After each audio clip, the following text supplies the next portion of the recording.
Children, we are discussing simple harmonic motion. In the last lecture, we discussed about the characteristics of SHM, in which we have discussed about displacement, then velocity of SHM, then acceleration of SHM, then time period. All these things we have discussed in the last lecture. अब हम इसमें एक और law इसको continue करते हैं आगे और हम लेते हैं फोर्स लॉ इन SHM और for oscillations, for oscillatory motions, force का क्या होगा। देखिए जैसे लीनियर मोशन में आपने फोर्स पढ़ा था, कौन से वाला था जो आपने rate of change of linear momentum Newton's law से निकाला था, F is equal to ma और F is equal to delta P upon delta T। वो किसमें था? फॉर द ट्रांसलेशनल मोशन था। जब हमने सर्कुलर मोशन में पढ़ा था जिसको हम सेंटीपिटल फोर्स कहते हैं mv स्क्वायर अपॉन r, या फिर सेंट्रीफ्यूगल फोर्स भी पढ़ा था आपने mr ओमेगा स्क्वायर, ठीक है, और mv स्क्वायर अपॉन r। अब हम इसी तरह से किसमें सिंपल हार्मोनिक मोशन में फोर्स का क्या लॉ बनेगा ये हम समझने की कोशिश करते हैं। तो देखिए हमने लास्ट लेक्चर में डिस्कस किया था what is acceleration of a particle और बॉडी अंडरगोइंग SHM। बताइए कितना होता है? It is a equal to minus omega square y. A minus omega square y के इक्वल है, इसको आप एक्सीलरेशन कह रहे हैं। और यहां से एक्सीलरेशन आया था, हमने लास्ट लेक्चर पे फॉर्मूला डायरेक्ट किया था। हमें क्या निकालना है? फोर्स निकालना है। तो देखिए फोर्स कितना हो जाएगा?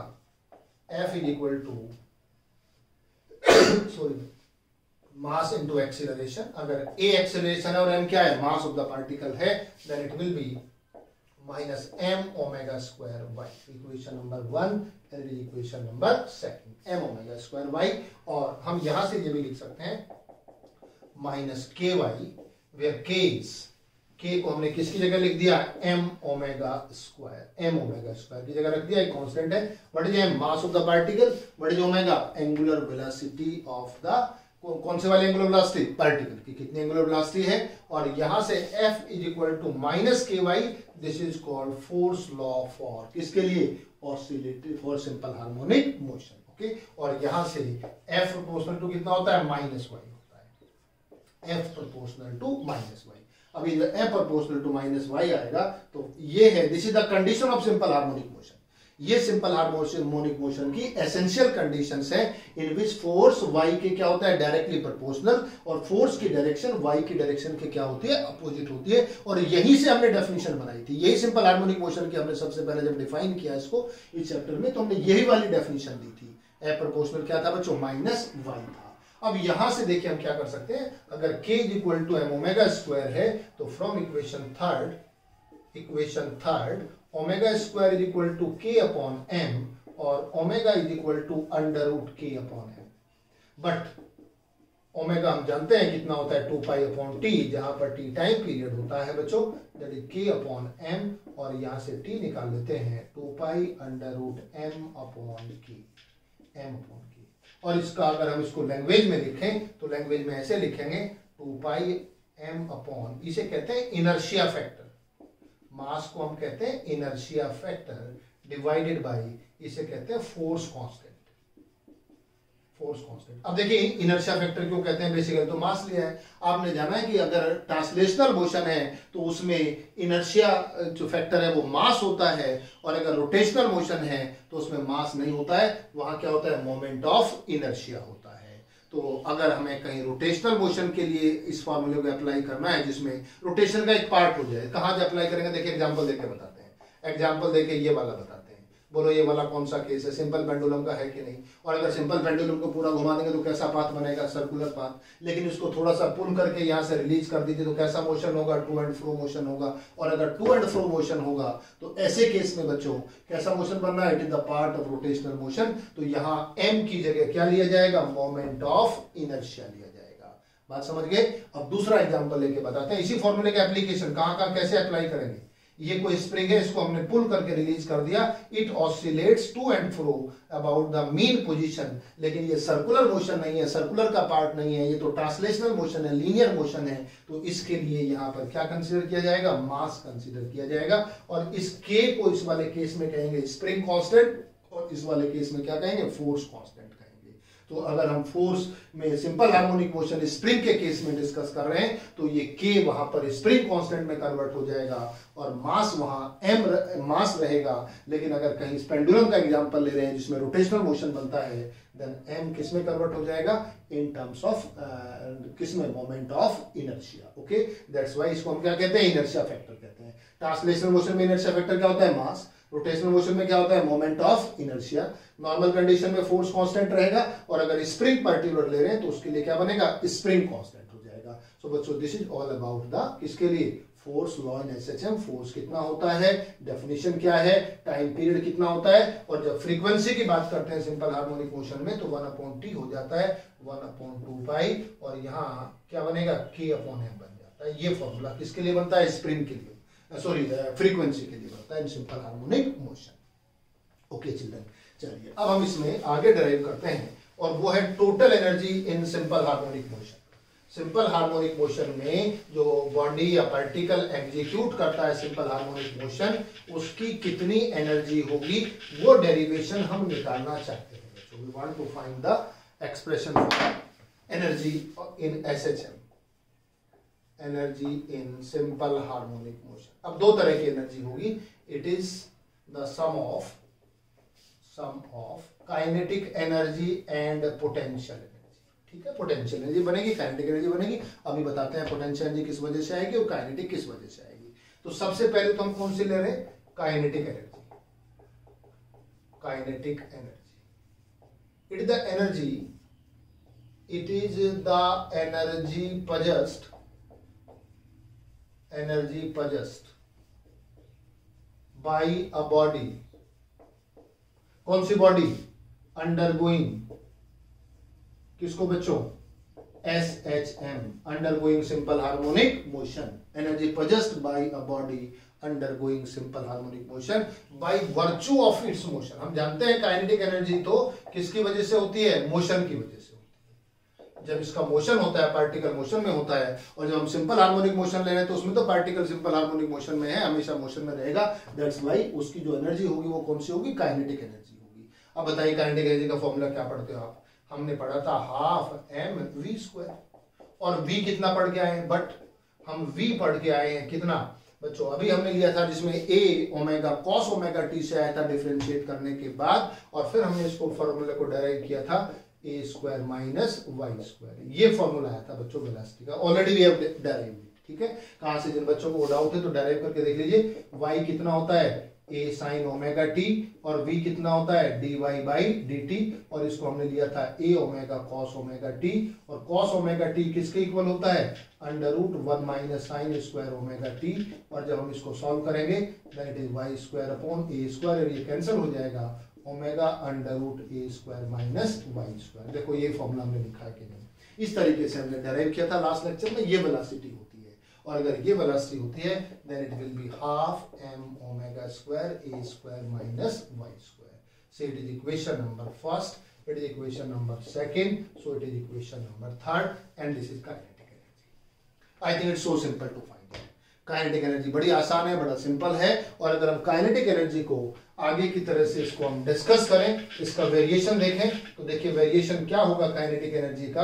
अगर यही ज्योमेट्रिकल इंटरप्रिटेशन ले रहे हैं वो y और y डैश की बात हम कर रहे हैं, ये x था और ये कौन सा था x डैश था। ये था आपका पार्टिकल p जिसको हम कह रहे थे कि यहां से सिंपल हार्मोनिक मोशन होगा। तो देखिए बच्चों ये y था। अब इसमें हम मीन पोजीशन पर लेते हैं स्पेशल केसेस। फर्स्ट लेते हैं एट मीन पोजीशन। कौन सी पोजीशन लेते हैं मीन पोजीशन। बताइए मीन पोजीशन पर y कितना होता है 0 होता है। कौन सा मीन पोजीशन है वो point is known as mean position. तो अगर ओ पॉइंट मीन पोजीशन है जिस पे y 0 है तो बताओ काइनेटिक एनर्जी कितनी हो जाएगी हाफ m ओमेगा² a² and it will be the maximum. Maximum अभी बताते हैं क्यों होगा मैक्सिमम। चलो हम पहले इसको एक्सट्रीम पोजीशन की बात कर लेते हैं। Eight extreme position, eight extreme position. Extreme position कौन सी होती है आइदर दिस और दिस। इस पे जाएंगे तो y किसके इक्वल हो जाएगा a और जब नीचे आएंगे तो y कितना हो जाएगा -a और जब y इक्वल टू आप प्लस माइनस a लिखेंगे then kinetic energy will become 0 a² minus a²। कितना हो जाएगा, जीरो हो जाएगा। माइनस ए का स्क्वायर भी ए स्क्वायर है, प्लस ए का स्क्वायर भी ए स्क्वायर है, तो काइनेटिक एनर्जी की वैल्यू जीरो हो जाएगी। तो जब पार्टिकल यहाँ पे होता है तो यहाँ पर काइनेटिक एनर्जी जीरो होती है, यहाँ भी काइनेटिक एनर्जी जीरो होती है, लेकिन यहाँ पर काइनेटिक एनर्जी कैसी होती है, मैक्सिमम होती है। और कितनी होती है maximum, that will be half m omega square a square. और जब यहां से जाते हैं तो मैक्सिमम से डिक्रीज करती है, फिर यहां जीरो हो जाती है, जब ये नीचे आती है फिर इंक्रीज करती है। और ये बड़ा सिंपल है, जो वेलोसिटी का वेरिएशन है वही वेरिएशन किसका है, काइनेटिक एनर्जी का है। क्यों होगा भाई, जब वेलोसिटी बढ़ेगी तो हाफ एम वी स्क्वायर से काइनेटिक एनर्जी भी बढ़ेगी, जब वेलोसिटी कम होगी तो हाफ एम वी स्क्वायर से काइनेटिक एनर्जी भी कम हो जाएगी। So this is the variation of, किसका वेरिएशन डिस्कस किया आपने, काइनेटिक एनर्जी। ये तो काइनेटिक एनर्जी हो गया। अब हम दूसरा ले रहे हैं बी पार्ट में, कौन से वाला, पोटेंशियल एनर्जी। कौन सी एनर्जी बच्चों, पोटेंशियल एनर्जी। अब पोटेंशियल एनर्जी को कैसे डिफाइन करेंगे, it's the energy possessed by a body undergoing SHM by virtue of its position from the mean position। तो बस इतना चेंज करेंगे, यहां मोशन को रिप्लेस करेंगे, किससे किससे करेंगे, by virtue of its position. और पोजीशन कहां से, from its mean position. Mean position हमेशा जानते हैं जो पोटेंशियल एनर्जी किसकी वजह से आती है, पोजीशन की वजह से आती है। कोई बॉडी ऊपर से नीचे गिर रही है तो काइनेटिक एनर्जी भी है और पोटेंशियल एनर्जी भी है। काइनेटिक एनर्जी किसकी वजह से, by virtue of its motion. लेकिन ग्राउंड से कितनी हाइट पर है, क्या पोजीशन है, उसकी वजह से कौन सी एनर्जी थी, ग्रेविटेशनल पोटेंशियल एनर्जी। यहां पर मीन पोजीशन से क्या कितने डिस्प्लेसमेंट पर है पार्टिकल, वो जो पोजीशन डिसाइड होगी, that will B by virtue of किसके बच्चों, पोटेंशियल एनर्जी। ये पोटेंशियल एनर्जी होगी। और पोटेंशियल एनर्जी निकालते कैसे हैं, मान लीजिए डिस्प्लेसमेंट कितना लिया था आपने, y लिया था, तो हम सबसे पहले डिस्प्लेसमेंट कितना लेते हैं, y से लेके कितना ले लेते हैं, dy लेते हैं। पहले dy के लिए निकालते हैं वर्क डन, और फिर 0 से y तक क्या कर देते हैं, इंटीग्रेट कर देते हैं। तो देखिए कितना आएगा, the small work done, the small work done to displace the body for कितने डिस्प्लेसमेंट के लिए, y। तो बोलो क्या फॉर्मूला होता है, F इंटू dy। और हमने फोर्स लॉ पढ़ा सिंपल हार्मोनिक मोशन में, क्या पढ़ा था सिंपल हार्मोनिक मोशन में, हमने पढ़ा था m ओमेगा स्क्वायर कितना होता है, y। ये पढ़ा था हमने, minus m omega square y। कौन सा लॉ था, ये फोर्स लॉ था। ये फोर्स के इक्वल है, जिसको हमने रेस्टोरिंग फोर्स कहा था। आज ही हमने इससे पहले लेक्चर में डिफाइन किया है, minus m omega square y। और कितना हो गया, ये dy हो गया। और dy को भी हम माइनस करेंगे, क्यों करेंगे माइनस, देखो डिस्प्लेसमेंट dy की डायरेक्शन किधर है, away from the main position, और फोर्स किधर है, restoring force toward the main position. तो फॉर्मूला ऐसे केस में क्या लगेगा, f डॉट dx और dy, f dy cos 180, because direction दोनों की कैसी होगी, अपोजिट हो गई। दैट्स वाई कितना आएगा, माइनस dy आएगा। माइनस माइनस क्या हो गया, प्लस हो गया। It will B m omega square y, कितना हो गया बच्चों, dy हो गया, m omega square y dy। ये वैल्यू आ गई बच्चों। अब हमें तो क्या निकालना है, हमें तो टोटल निकालना है, ठीक है। कहां से कहां तक, from 0 to y, total work done, total work done from कहां से, 0 टू y। और इसी को हम क्या कहते हैं, that is called potential energy. जो वर्क डन होगा 0 से यहां तक शिफ्ट करने में, पोजीशन तक लाने में, that is called its potential energy. तो बोलो कितना हो जाएगा, 0 to y m omega square y dy। और m ओमेगा स्क्वायर तो बाहर आ जाएगा, y का इंटीग्रल हो जाएगा y स्क्वायर बाई 2, और ये हो जाएगा half m omega square y square. ये वैल्यू होगी बच्चों। एंड दिस इज से एक्सप्रेशन नंबर विच 4, ये एक्सप्रेशन नंबर 4 होगी, half m omega square y square. और very interestingly this u depends on y। ये तो सीधा y पे डिपेंड करता है। जहां पर y मिनिमम है ये भी मिनिमम होगा, जहां y मैक्सिमम है ये भी कैसा होगा, मैक्सिमम होगा। इसमें भी मिनिमम मैक्सिमम आप ले सकते हो। कैसे ले सकते हैं, स्पेशल केसेस, वेरिएशन। देखिए स्पेशल केसेस हम ये ले सकते हैं, if y is equal to 0, और अब तो हमने पढ़ लिया है कई बार, ये कौन सी पोजीशन होती है, it is mean position, then potential energy is equal to 0। और जब y की वैल्यू प्लस माइनस a है, कौन सी पोजीशन है ये, एक्सट्रीम पोजीशन होती है, इट इज एक्सट्रीम पोजीशन। और इसमें u इज इक्वल टू कितना हो जाएगा, half m omega square a square. ये वैल्यू मैक्सिमम और ये वैल्यू कौन सी है, मिनिमम है। जरा कंपेयर करो दोनों को। मीन पोजीशन पे ये वैल्यू कितनी थी, मैक्सिमम। मीन पोजीशन पे कितनी है, मिनिमम। एक्सट्रीम पोजीशन पे कितनी थी, 0 मिनिमम। एक्सट्रीम पोजीशन पे कितनी है, मैक्सिमम। मोर ओवर जितनी काइनेटिक एनर्जी है मीन पोजीशन पर, उतनी ही पोटेंशियल एनर्जी है कहां पर, एक्सट्रीम पोजीशंस पर। तो इस तरह से एनर्जी का ट्रांसफॉर्मेशन भी है ये। In this example, in this case, the energy is converted from kinetic energy to potential and potential energy to kinetic energy। और टोटल एनर्जी कितनी आएगी जब हमारे पास काइनेटिक एनर्जी पोटेंशियल एनर्जी की बात हो गई। तो देखिए यहां हमने बताया था काइनेटिक एनर्जी मैक्सिमम है तो पोटेंशियल एनर्जी कितनी होगी, मिनिमम। यहां हमने काइनेटिक एनर्जी को मिनिमम बताया था तो पोटेंशियल एनर्जी कैसी होगी, मैक्सिमम। मैक्सिमम, ठीक है। ऐसे यहां पर काइनेटिक एनर्जी मिनिमम है तो पोटेंशियल एनर्जी कैसी होगी, मैक्सिमम। तो अगर हम टोटल एनर्जी निकालना चाहें in this particular case, what will be total energy. देखिए टोटल एनर्जी आ जाएगी बच्चों, टोटल एनर्जी किसका सम है, total energy E is equal to kinetic energy plus potential energy.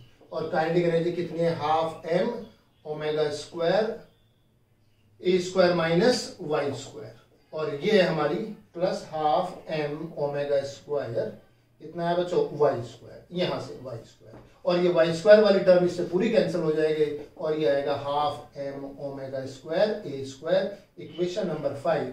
और ये वैल्यू कैसी है, कांस्टेंट है। So in this case total energy of a body और particle undergoing SHM remains constant. Total energy constant रहती है और कितनी रहती है, हाफ एम ओमेगा स्क्वायर के स्क्वायर। और अगर हमने कहीं एम ओमेगा स्क्वायर को के भी लिखा था तो हम इसको ये भी लिख सकते हैं हाफ के ए स्क्वायर माइनस वाई स्क्वायर। हम इसको यहां लिख सकते हैं हाफ के वाई स्क्वायर और इसको हम लिख सकते हैं हाफ के ए स्क्वायर। के किसकी जगह लिखा था हमने, एम ओमेगा स्क्वायर की जगह हमने क्या लिया था, के लिया था बच्चों। So this is derivation of kinetic energy, this is derivation of potential energy, and this is the derivation of total energy in simple harmonic motion। Simple harmonic motion में तीनों तरह की एनर्जी आ गई। अब इस एनर्जी का ग्राफ बनाते हैं बच्चों, वेरिएशन लेते हैं, तीनों का वेरिएशन लेते हैं। Variation of kinetic energy, potential energy and total energy with किसके साथ, डिस्प्लेसमेंट डिस्प्लेसमेंट के साथ वेरिएशन लेते हैं। तो देखिए कैसे आएगा डिस्प्लेसमेंट के साथ वेरिएशन। आप इधर डिस्प्लेसमेंट ले रहे हैं, इधर भी डिस्प्लेसमेंट ले रहे हैं, ये कौन सी पोजीशन है, मीन पोजीशन है। और इधर मैक्सिमम वैल्यू कितनी हो सकती है, ए हो सकती है। इधर भी मैक्सिमम वैल्यू कितनी हो सकती है, ए हो सकती है। भाई जब पार्टिकल कहां से कहां जाता है, देखो पार्टिकल जब हमने ग्राफ बनाया इसका बच्चों, तो हमने ये वाला पॉइंट पढ़ा था, यहाँ से जाता है पार्टिकल, ओ से ऊपर जाएगा तो y इक्वल टू प्लस ए, और जब नीचे आएगा तो y इक्वल टू कितना हो जाएगा, माइनस ए हो जाएगा। तो बोलो बच्चों इस पे जो ग्राफ बनेगा, अगर हम पोटेंशियल एनर्जी की बात करते हैं तो half m omega square y square है।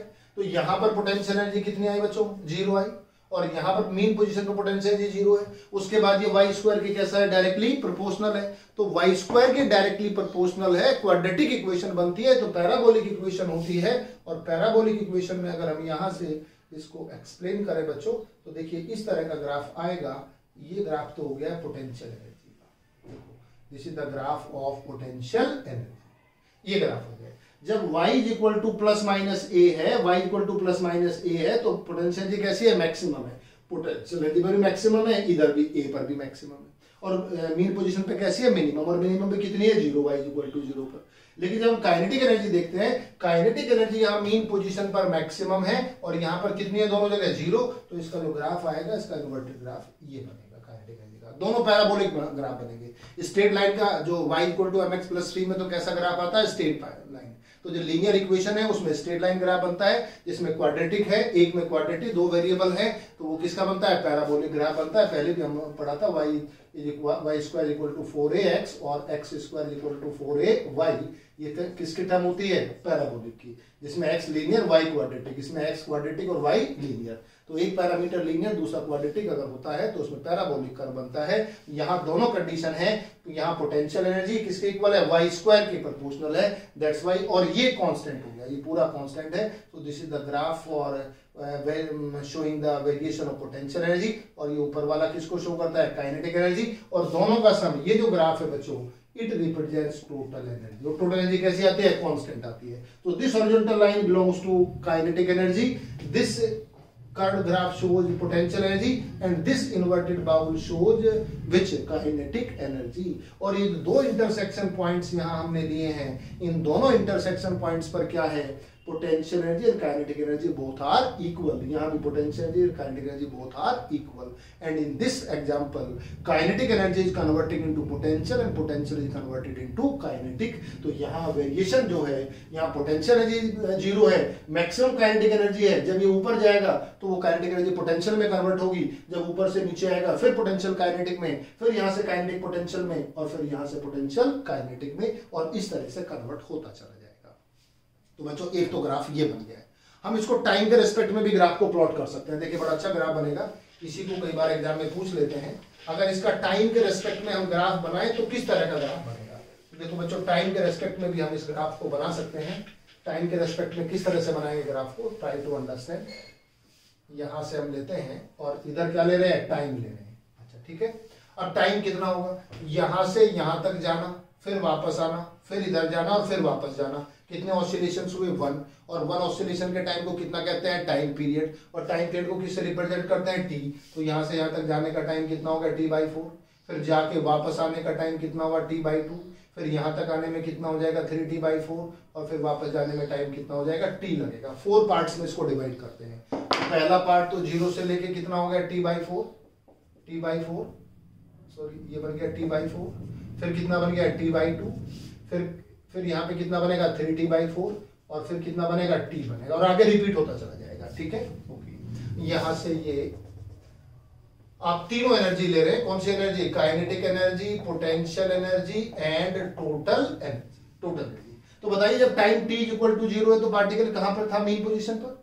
और जब मीन पोजीशन पर था तो पोटेंशियल एनर्जी कितनी थी, 0. और काइनेटिक एनर्जी कैसी थी, मैक्सिमम. तो काइनेटिक एनर्जी का जो ग्राफ स्टार्ट होगा वो ऊपर से स्टार्ट होगा और कर्व ग्राफ बनेगा. यहाँ के मिनिमम, और फिर इस वाले पॉइंट पर फिर मैक्सिमम, और फिर इस वाले पॉइंट पर फिर मिनिमम, और इस वाले पॉइंट पर फिर कैसा होगा, मैक्सिमम होगा. और आगे फिर इस तरह से बढ़ जाएगा. This is the graph of kinetic energy. ये तो काइनेटिक एनर्जी का हो बच्चों. काइनेटिक एनर्जी यहां से चला, यहां गया, यहां कैसा था, मैक्सिमम. काइनेटिक एनर्जी मैक्सिमम थी. यहां जाके कितनी होगी, 0. t = 0 पे मैक्सिमम, और t/4 पे कैसा हो गया, 0 हो गया. फिर जब यहां से फिर मीन पोजीशन पर आएगा तो फिर मैक्सिमम होगी, t/2 टाइम हो गया. जब t/2 से फिर नीचे जाएगा तो कितना हो गया, 3t/4 हो गया. और इस तरीके से ये ग्राफ बनता चला जाएगा बच्चों. ये वैल्यू बनी. पोटेंशियल एनर्जी कैसा बनेगा, बोलो जब यहां पे था मीन पोजीशन पर पोटेंशियल एनर्जी कितनी थी, 0. यहां जाने के बाद में कितनी होगी, मैक्सिमम. तो t/4 टाइम पर पोटेंशियल एनर्जी तो मैक्सिमम होगी और ये हो जाएगी मिनिमम. और यहां से फिर इस तरह का ग्राफ बनेगा. यहां से ये वाला ग्राफ बनेगा बच्चों, ये और ये ग्राफ बनेगा. दिस इज फॉर किसके लिए, potential energy. And this straight line, ये जो स्ट्रेट लाइन बन रही है, ये स्ट्रेट लाइन कौन सी है, टोटल एनर्जी है, which is the sum of kinetic energy plus potential energy. This straight line. तो देखिए तीनों चीजें. और ये वैल्यू कितनी है, 12m ω² k². ये वैल्यू इतनी है बच्चों. तो इसमें काइनेटिक एनर्जी का ग्राफ भी है, पोटेंशियल एनर्जी का ग्राफ भी है और टोटल भी है. तो काइनेटिक तो हमने t/4 कौन सा टाइम लिया, यहां से यहां तक का टाइम कितना लिया, t/4. तो यहां से यहां तक जाने में पोटेंशियल एनर्जी भी चेंज होगी और काइनेटिक भी होगी. जब यहां पर था काइनेटिक मैक्सिमम थी, पोटेंशियल 0 थी. तो यानी कि t = 0 पे काइनेटिक मैक्सिमम थी. तो यहां मैक्सिमम से ये मिनिमम हो गई और ये मिनिमम से कैसे हो गई, मैक्सिमम. फिर ये मैक्सिमम से कितनी हो गई, मिनिमम. और ये मिनिमम से कितनी हो गई, मैक्सिमम. तो दोनों चेंज होती रहेंगी, पोटेंशियल एनर्जी और काइनेटिक एनर्जी. और ये किसके साथ ग्राफ था, डिस्प्लेसमेंट के. तो डिस्प्लेसमेंट तो दोनों था, y = +a और -a. टाइम प्लस माइनस नहीं है, टाइम तो हमेशा आगे ही बढ़ेगा. यहां से यहां तक t/4, फिर वापस आने में t/4 + t/4 कितना हो गया, t/2. फिर आगे जाएगा यहां से यहां तक t/4, अब 3t/4 हो गया. फिर यहां तक आएगा फिर t हो जाएगा. तो बच्चों ये टाइम के रेस्पेक्ट में ग्राफ है और ये किसके रेस्पेक्ट में ग्राफ है, डिस्प्लेसमेंट के. तो इसमें काइनेटिक एनर्जी भी है, पोटेंशियल एनर्जी भी है और टोटल एनर्जी. इसमें भी काइनेटिक, पोटेंशियल एंड टोटल. तो बच्चों इस तरीके से हमने डिस्कस किया है कंप्लीटली. किसको, हमने पूरा डेरिवेशन किया है. टोटल एनर्जी कितनी होती है, kinetic energy, potential energy, total energy, ये सारी एनर्जीज हमने डिस्कस की है इसमें बच्चों. ठीक है. और इसका ग्राफ भी हमने प्लॉट किया है अंडर सिंपल हार्मोनिक मोशन.